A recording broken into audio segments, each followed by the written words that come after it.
Hello guys, good morning. Magluluto tayo ngayon ng adobo na atay ng manok at saka may merong balon-balunan.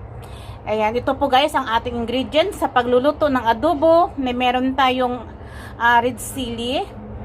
Haluan natin guys ng ginger, tanglad, at saka may bawang at sibuyas.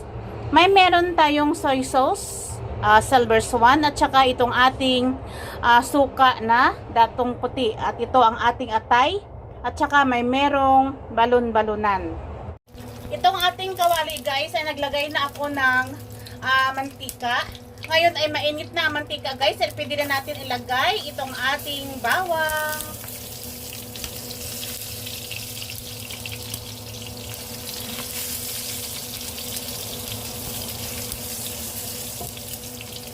pwede na natin ilagay guys ang ating luya. Isunod natin ang ating sibuyas. At ngayon po ay pwede na natin ilagay itong ating atay at saka balon-balunan.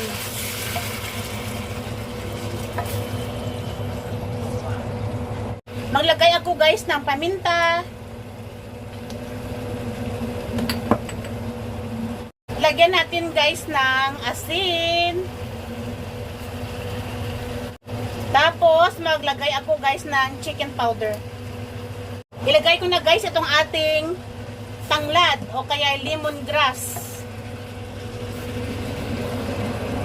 Ayan, i-mix lang po natin. Lagyan natin guys ng soy sauce.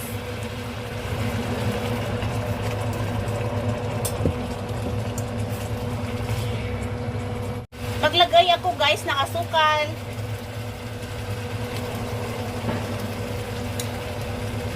I-mix lang po natin guys.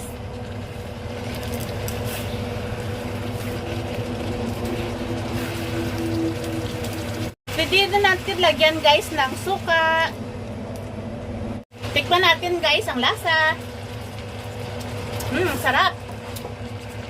Lagyan ko nitong dahon guys na dry. Naulihin tayo sa paglagay, pero okay lang yan, ipailalim lang natin. Ayan.